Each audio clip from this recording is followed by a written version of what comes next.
Welcome to Between the Sheets, the non-judgmental podcast where we're going to cover various sexual health and wellness topics. I'm your host, Dr. Stephanie Zwonitzer. I'm a urology and sexual health nurse practitioner, and I love helping my patients and listeners discover and develop their most satisfying sexual experiences. Between the Sheets is here to normalize the conversations about sexual health and cover everything from basic anatomy to the most taboo topics and everything in between. Real talk, real pleasure, one episode at a time. So come on, let's get between the sheets. This episode is sponsored by Boston Scientific and its educational website on erectile dysfunction, edcure.com. One study estimated that more than 50% of men over the age of 40 have some degree of erectile dysfunction, which can be frustrating and confusing. Go to edcure.com to find information on erectile dysfunction and treatment options, including long-term treatment options offered by Boston Scientific. Boston Scientific does not endorse any statements or opinions expressed during this episode. Hey guys, welcome back to Between the Sheets. We have another great episode in store for you today. I have Dr. Jordin Wiggins with us. She is a naturopathic doctor and author of The Pink Canary. She's also a host of a podcast called The Pleasure Principles, and it is a high-rated podcast. Love that for her. She helps high-achieving women have it all, but they're just struggling with sex and they need somebody to help them, and she is the one that does it. So welcome. Happy to have you. Thank you so much for having me. I'm excited to chat today. Yeah, absolutely. So, I always ask out of the gate because none of us grew up thinking that we were going to go into a sex field. So what got you into doing I love that you started with that because it is. And I was so embarrassed initially wanting to do this. Being a naturopathic doctor, I had a women's health clinic. It was very successful. I was in a business mastermind, like for women in business, and I wanted to grow my clinic and I wanted to write a book, and I was sort of like whispering. I kind of leaned into this group of us like, I want to write a book about sexual dysfunction and low libido in women, like almost, ashamed of saying that as an educated woman with a successful business. And I was very ashamed. But then everyone else leaned in. And then the coach, the leader of the mastermind, pulled me aside after, and she's like, you had the captive audience of every woman in that room. Like, I don't think you realize how needed this is. Yeah. And so, yes, I live in a small town and was concerned that, I'm running into my grade 2 teacher at the grocery store and I just put out a podcast about blowjobs. So exactly. I didn't expect to be doing this. Right. No, I was the same way. I've always had a piqued interest in people finding pleasure and all those things, but I didn't really realize how much I liked sexual medicine until I was practicing urology. And I was like, urology isn't just about pee, it's also about sex. Cool. And I just fell in love with it. And you're right. People are so curious and they so badly want to talk about it and want better sex lives, but they don't really have great outlets to do that. And so I love when people like us can come and kind of make it more of a normal conversation, just like, let's talk about this. Let's talk about this low libido because that's a problem. We want you to have great sex.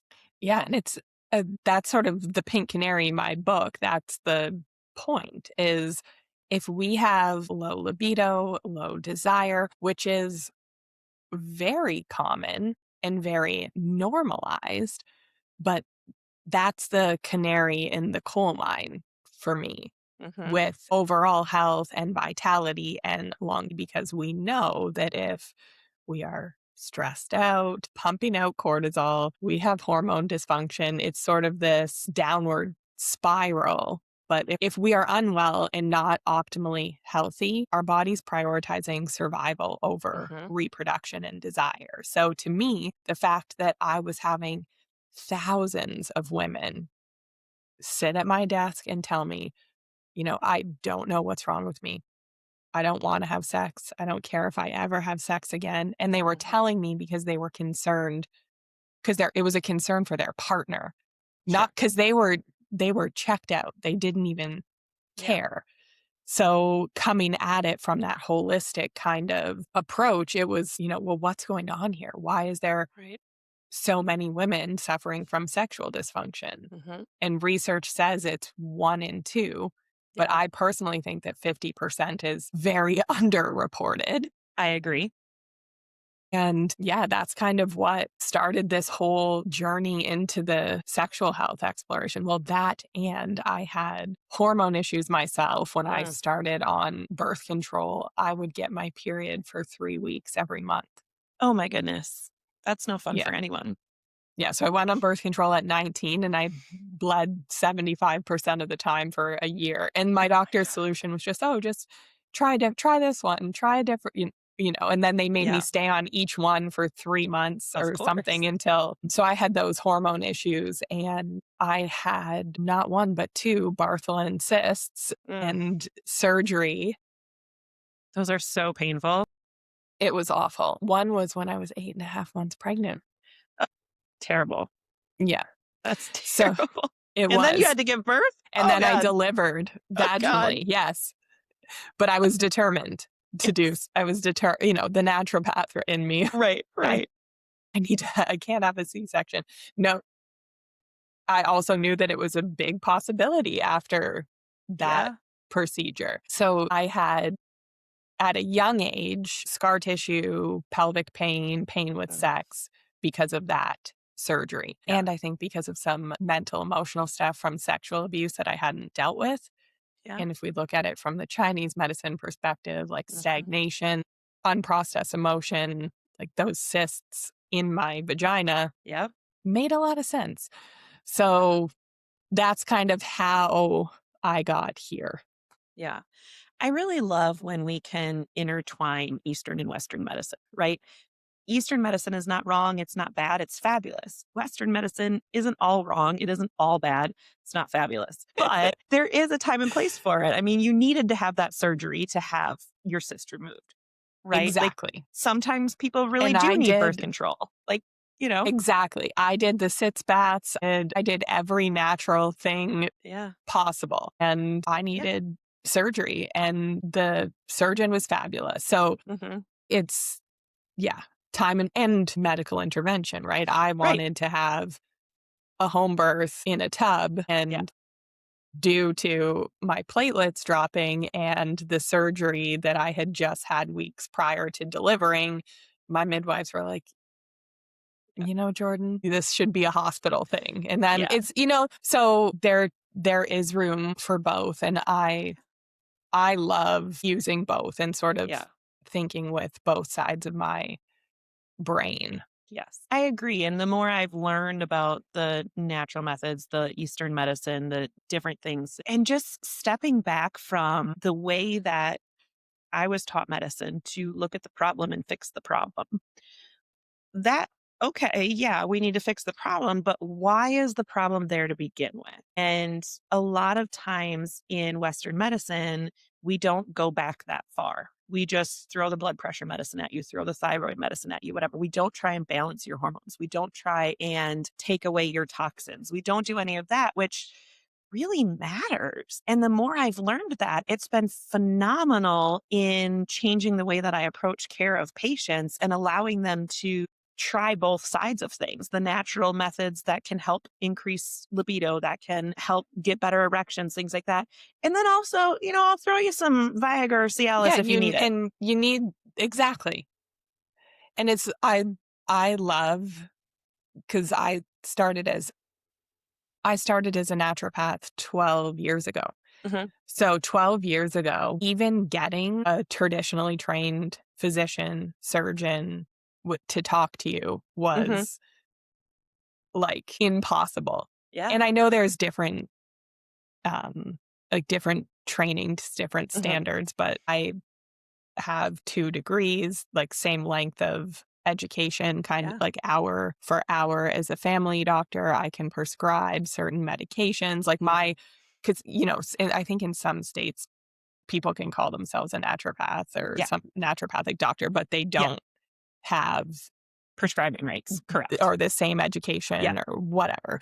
Yeah. So I did a lot of like supportive naturopathic oncology, Okay. which is always around supporting Hmm. my like patient's conventional Sure. plan. So, and it was a lot of breast cancer patients. It was a lot of female cancers, right? So, Okay. and then this even more so led into the low libido Sure. issues, right? Because Yeah. they'd had a mastectomy, then we have body image Mhm. issues, or Well, even they're just being on the estrogen blockers, then they that have vaginal dryness, pelvic pain, feels like they're having razor blades in their vagina while they're having sex. Who wants to have sex for that? exactly. And I was lots of women with like early breast cancer in their 30s and 40s. And then if they're on SERMs and thankfully all of that stuff is changing and updating, and we're Yeah. not thinking that estrogen is the worst thing ever for these Thank women, when God.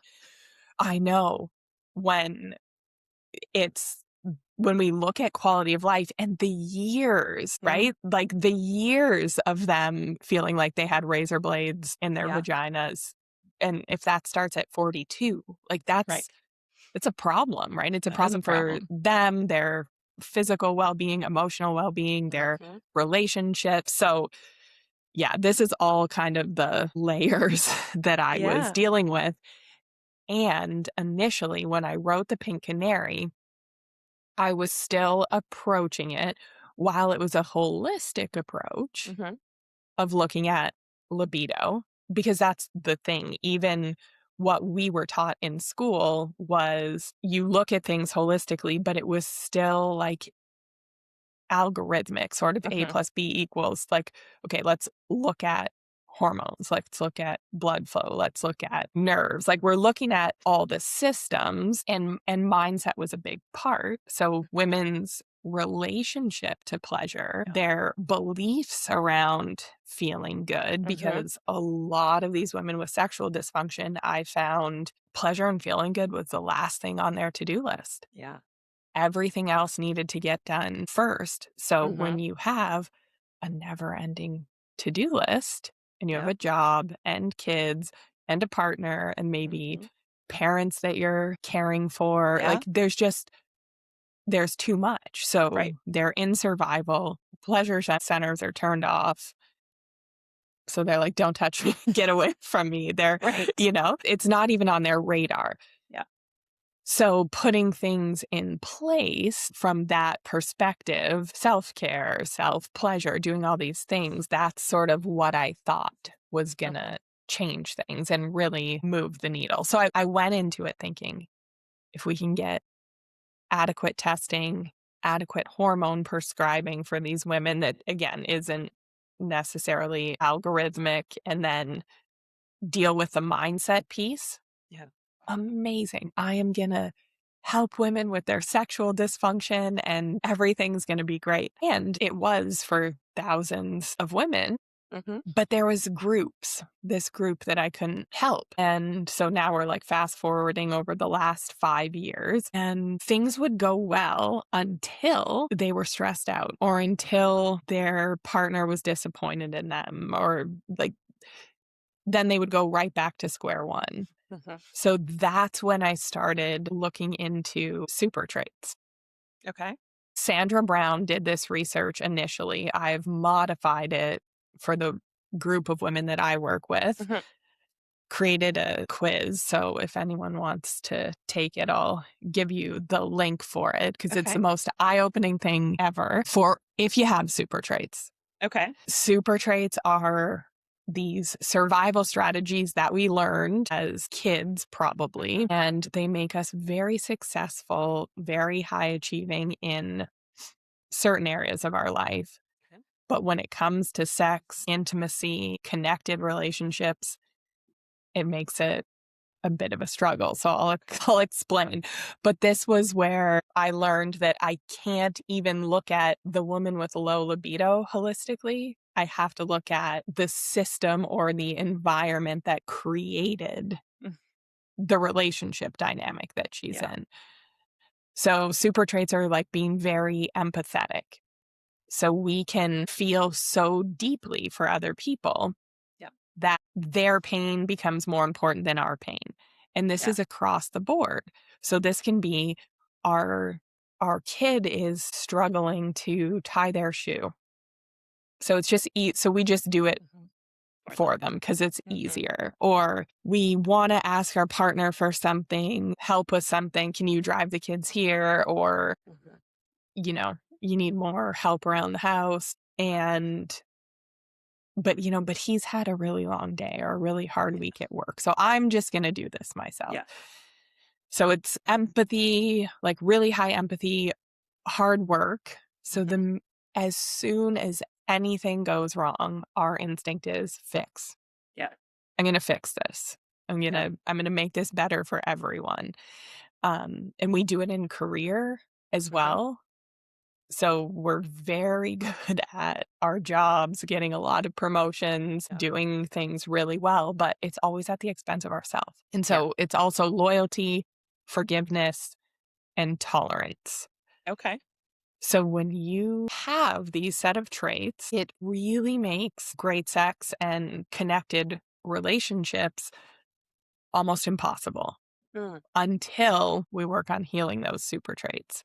Okay. Then pleasure becomes a lot easier. And if you think about it, fundamentally, all of those traits means that we are erasing ourselves and taking ourselves out of the equation. Mm. Mhm. And then we can feel resentful Yeah. and like, I'm doing so much. Like, why is nobody giving back to Mhm. me? Or, if I stop doing all this work, who's going to do it? But we're by removing ourselves and putting the other person's needs and wants more important, then how can we have intimacy if Mhm. we're not in the equation? Right. And when it comes to sex, women with super traits have very performative sex or sex that's Mm. very focused on their partner. Okay. So, and pleasing their partner, Mhm. which that's pleasurable Sure. to right. Giving pleasure to somebody gives me pleasure Right. because I I love that person. I want them to Yeah. feel good. So that makes sense. That's arousing for me. Mhm. But this whole other piece of sex, which is where I receive pleasure for me, women with super traits, they don't know what that's like. They can't Okay. even be present enough in their bodies in a regulated parasympathetic nervous system state to receive and be Mhm. present with that kind of sensation. So Okay. they literally realize their whole lives. And this was me. That's usually how we find what we're good at, right? It's us. Yeah, yes. And like partners didn't have any complaints, but then eventually you just end up, you're kind of like, yeah, What about me? like but I didn't even know that Yeah. I was taking myself out of the equation. Sure. So that's kind of where we're at today. Yeah. Yeah. No, I mean, it makes so much sense. And, as you're talking about the empath, I've always been an empath and like to the point where I can't even watch like physical fights on TV because I hurt inside. Now I can watch war movie after war movie because gun violence doesn't bother me, but physical hitting each other's watching a fight, I can't do it. It physically hurts me. I will cry at a Hallmark commercial because someone in that Hallmark commercial is crying. But I have learned to self-regulate in real relationships that people actually exist and aren't on a TV. For some reason, I can't transfer that to the TV yet. But, I have gotten better at associating with, my partner and allowing my own pleasure and things like that. How do you help people go from, make that shift into also caring about themselves? So the first piece is the awareness and the beliefs. We kind of Mm. need to understand that these amazing traits and the traits that really do make us exceptional and responsible and a person that somebody can count on does not make us good at sex Mm. and relationships. So we have to have that awareness first. And just by having that awareness, I find people's shoulders can kind of soften and they can go, oh, because they've been trying in couples therapy and Mhm. sex Yeah. therapy and listening to podcasts and getting their hormones checked and wondering what's wrong with them. Mhm. But that's like, if you have super traits, we need a different approach because what therapy teaches, oftentimes couples therapy makes it worse Mm. because the person with super traits is the high achiever, the overachiever, And generally their partner's the underfunctioner, the Okay. one not showing up, not doing the Mm-hmm. work. When you go to therapy to fix the issue and therapy doesn't address that there's a significant power imbalance Mm-hmm. there, then the solutions are usually like have a date night or, put sex on the calendar. And then, well, who's the one doing more? Whose homework does then that become? And it Sure. sort of worsens this dynamic. So the awareness is key because say there's a disagreement Mm-hmm. and you have super traits because you have empathy, because you're tolerant, because you're forgiving, because you're loyal. You give too many chances or too many benefits of the doubt sometimes, Yes. but then you don't feel met Mm-hmm. and safe and supported. All of the things that are required for us to relax Mm-hmm. and open sexually. Yeah. So, and we're not even giving our partners the chance Sure. sometimes. And that's the scary part, because if we are really open and vulnerable, then they might not meet our Mm-hmm. needs. So that's where sort of the second part comes in. And this is what Tantra really helps me teach my clients Okay. is being present with high sensation. Mm. And Tell that's me more about that. this is the part that we don't love necessarily, because Okay. being present with high sensation means pleasure and pain. And those are both different sides of the same coin. So Okay. to our bodies, our nervous Mm-hmm. system, if there's what happens during arousal, Mm. our heart rate increases, our breathing rate increases, our Mm-hmm. pupils dilate. It's all the same physiologic things as like arousal and stress Yeah. response. So when we have super traits, so much of what we do every day is to not not feel uncomfortable or not have Mm. anyone around us that we love feel uncomfortable. So that next big step is really getting present with sensation. And there's some fun stuff, like present with sensation when it comes to pleasure means better orgasms in Mm-hmm. like just sex, touch, life feeling better in Yeah. general, which that part's awesome.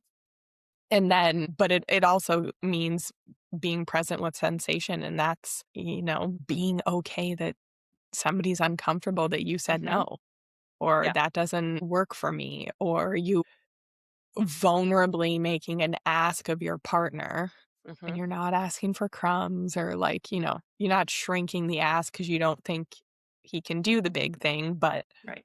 really our bodies are smart. Like your pelvic floor and your nervous system knows that you don't feel safe and supported. Mm-hmm. But we have to do the work to be able to even figure out what we desire, ask for it, and receive it. And that's very tough. I think, especially for women, it's very tough for us to put ourselves first above our kids, above our partner, above our career, to even allow ourselves to explore what the heck we want and what the heck feels good. I like to suggest to my patients to take time alone. Kids aren't in the house, you're not on a time schedule, something where you can just really truly enjoy being alone and try different sensations, different, silk versus rough versus cold versus hot, like different things, and see what feels good, what pressure do you like, what in different parts of your body and all these things, and take the time to really explore that and allow yourself to start to learn what feels good, whatever.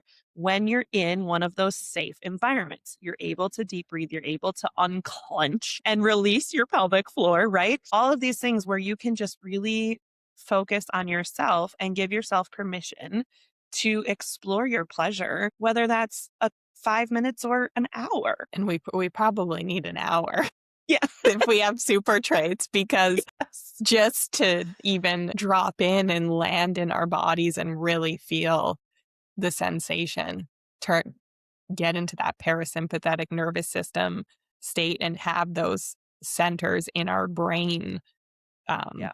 that are receptive to pleasure to turn on. Yeah, that's so pleasure practices is that's what Mhm. would call a pleasure Okay. practice. And I love those in and out of the bedroom. Mhm. That exploration is key because we've never really been given permission to learn. And not that Mhm. we need permission, but we feel like we do. Yeah. We learned male centered sex in Right. heterosexual relationships. And that's why the orgasm gap exists. And any dismal sex education that we had was Yeah. on reproduction, which is penis and vagina Mhm. equals a baby. But we didn't learn to Right. explore and we didn't learn what else is out Yeah. there. So heterosexual couples are at a massive disadvantage to not explore. Mhm. And when you're very focused, right, on pleasing and the other person, Okay. you don't know what your pleasure is. So Right. exploring that's key. Even trying to bring pleasure into your everyday. Mhm. So simple things like if you're out for a walk, feeling the sun on your skin, Mhm.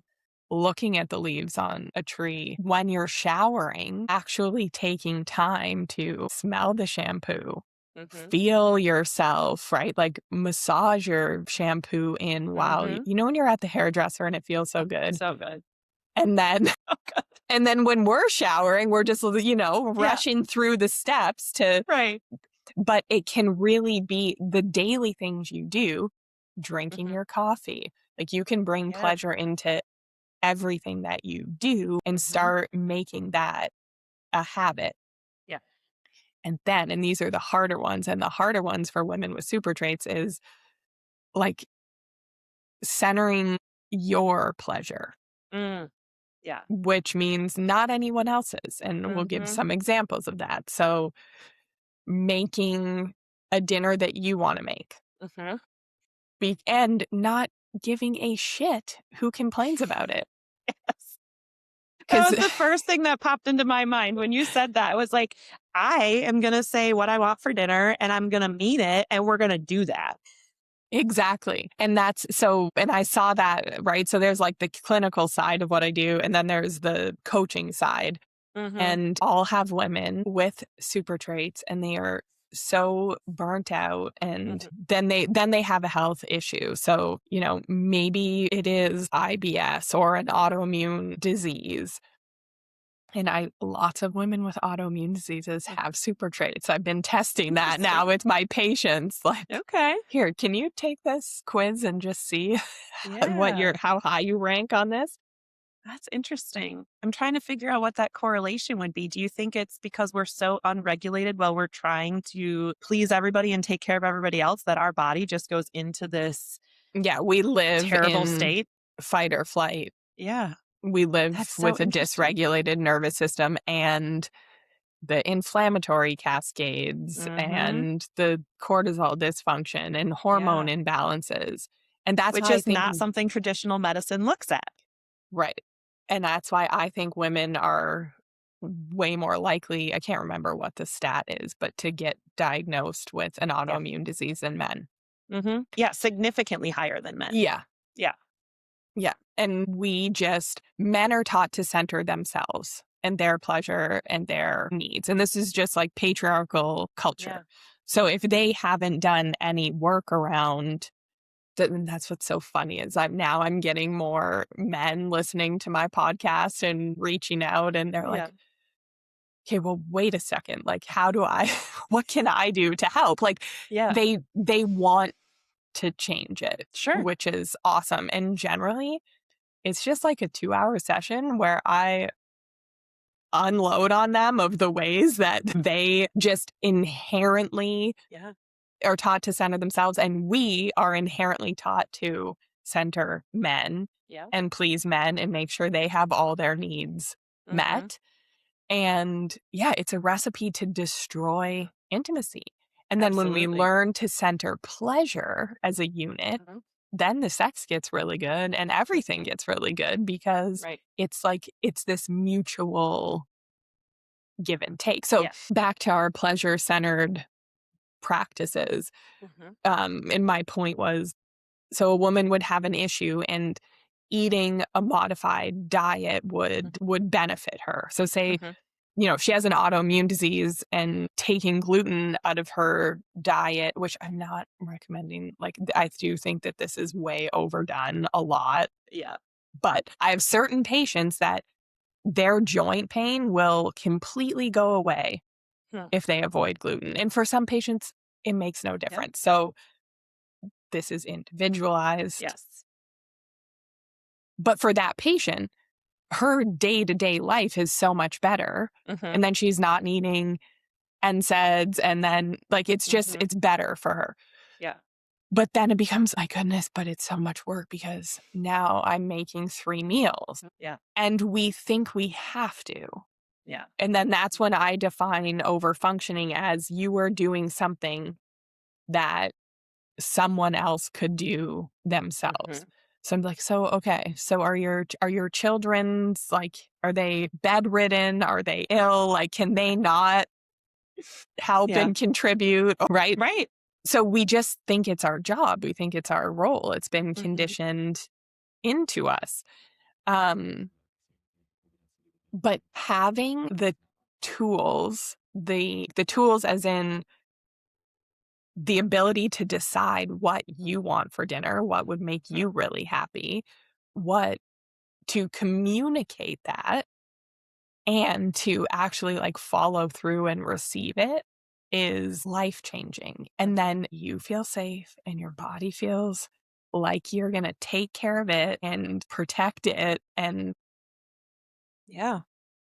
And it it's, allows you to have that libido again, right? Like you have figured out your desires, you feel pleasure again.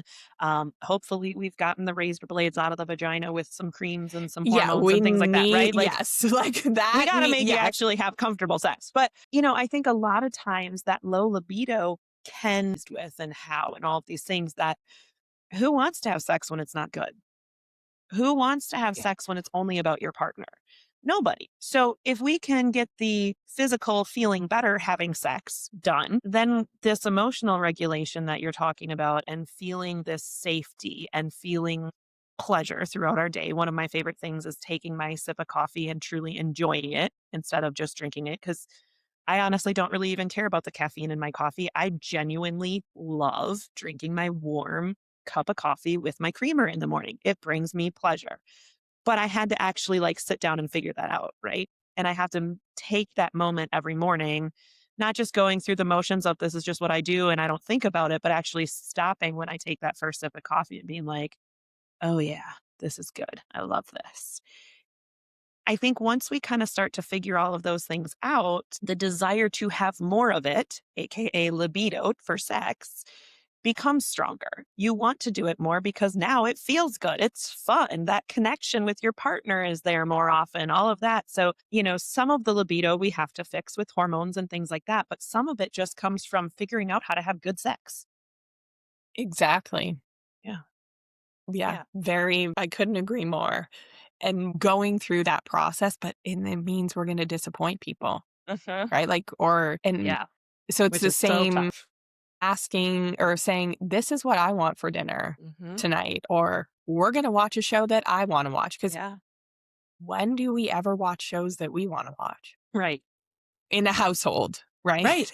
It's After everybody what, else is in bed and we can catch up on something. Sure. but, and that's how we shrink ourselves and we shrink Hmm. our desires. It's like, at the end of the day when we're already exhausted, and we need to flip it, right? It needs to be Yes. pleasure first, and we need to develop that skill set to for other people to be okay with it, because so many women are, even when they figure out what they desire, or Hmm. like I do retreats and we've learned like new things or things that they do want to try. Hmm. And if I'm teaching things that are for men's pleasure, they're like all in. They're like, when's my flight home? I Yeah. want to try this. But when it comes to things for their pleasure, Mhm.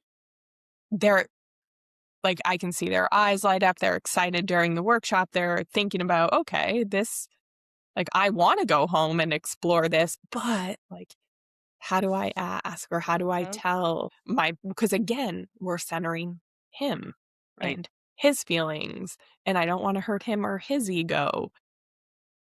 Yeah. But it's like, he wants you to have more, or he should Yeah, if he has a want good you. partner. Yeah, if he's a good partner and is not just using your body. We call it masturbating with a vagina, when it's Basically. just like Yeah, for his pleasure and there's no focus on her.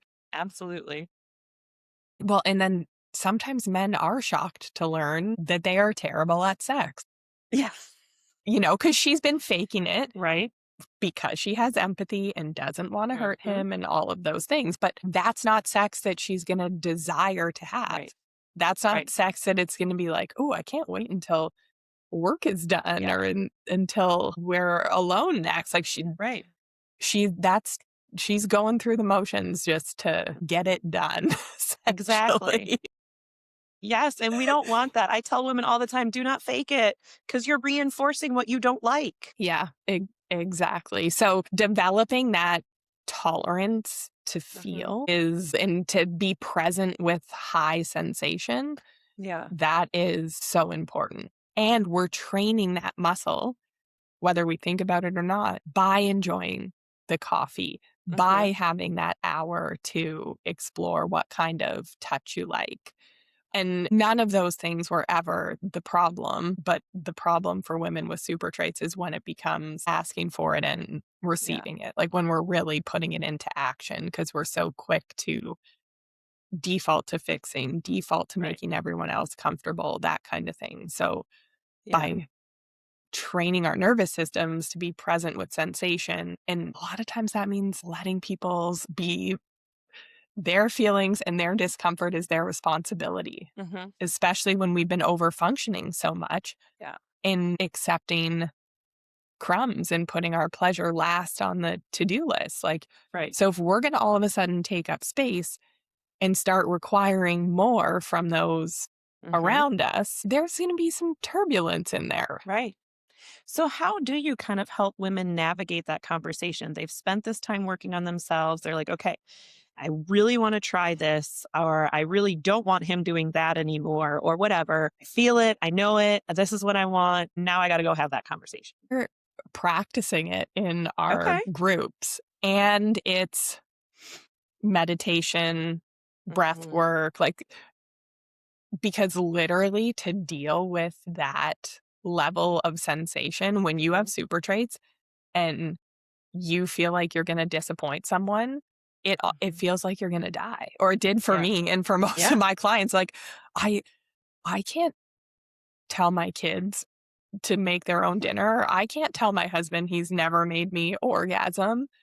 I've been faking it for years. It feels so emotionally uncomfortable Hmm. that we literally are doing workshops and practicing it and scripting it. Yeah. And because to know it logically, or listening to this podcast, or you and I are Hmm. sitting here chatting, and, you know, maybe I've thought of something like, you know what, I'm really over functioning in this area and I need Hmm. help, or I need him to take the kids so that I can Hmm.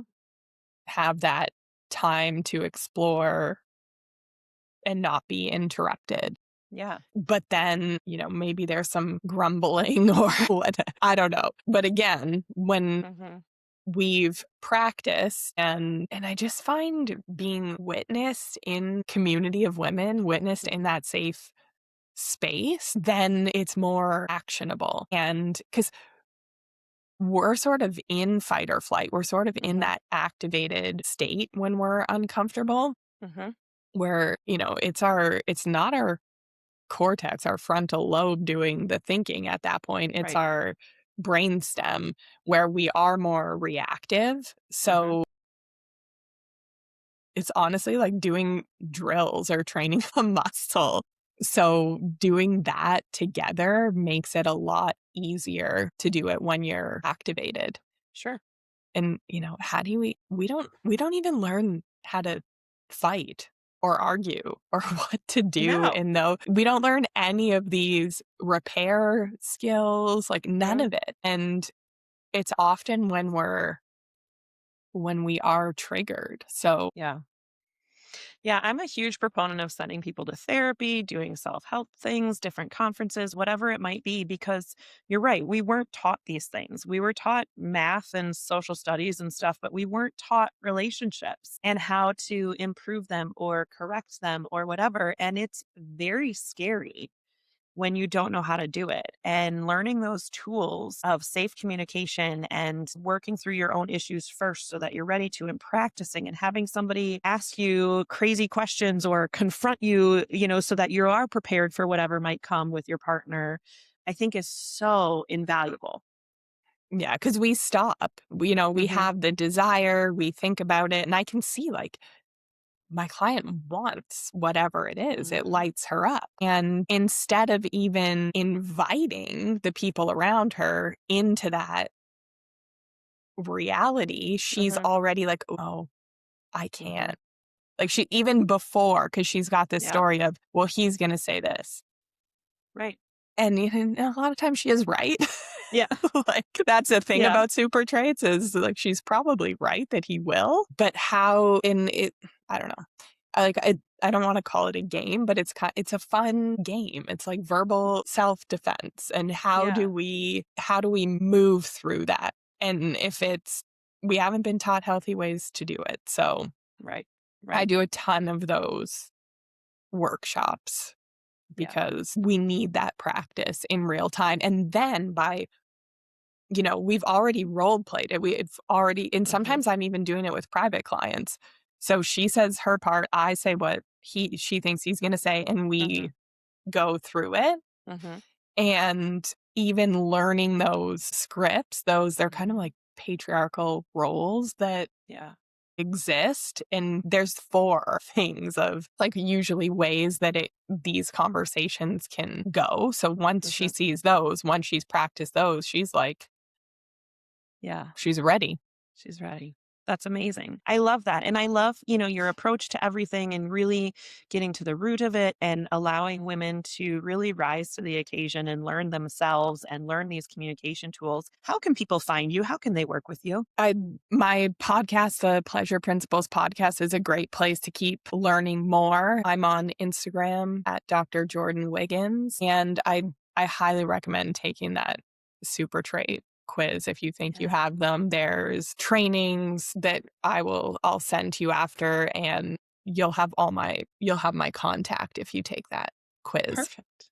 Perfect. So we'll put those links in the show notes as well. Thank you so much for being here. I really appreciate it. And you Thank have you just so been much. such a wealth of knowledge. I love this conversation. It's definitely one that women need to have and need to really look into and research themselves and figure out where they're at and where they can go. I love it. Thank you so much for being here. Thank you so much for having me.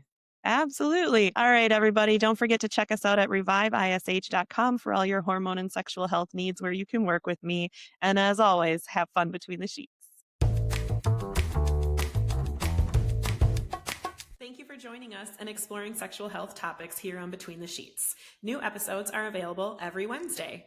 Please subscribe and rate our podcast so we can reach more listeners. And don't forget to tell your friends, partners, and anyone who will listen about Between the Sheets. Send any comments, questions, or stories to podcastbetweenthesheets@gmail.com. It's all one word, podcastbetweenthesheets@gmail.com. Thanks for listening and go have some fun between the sheets.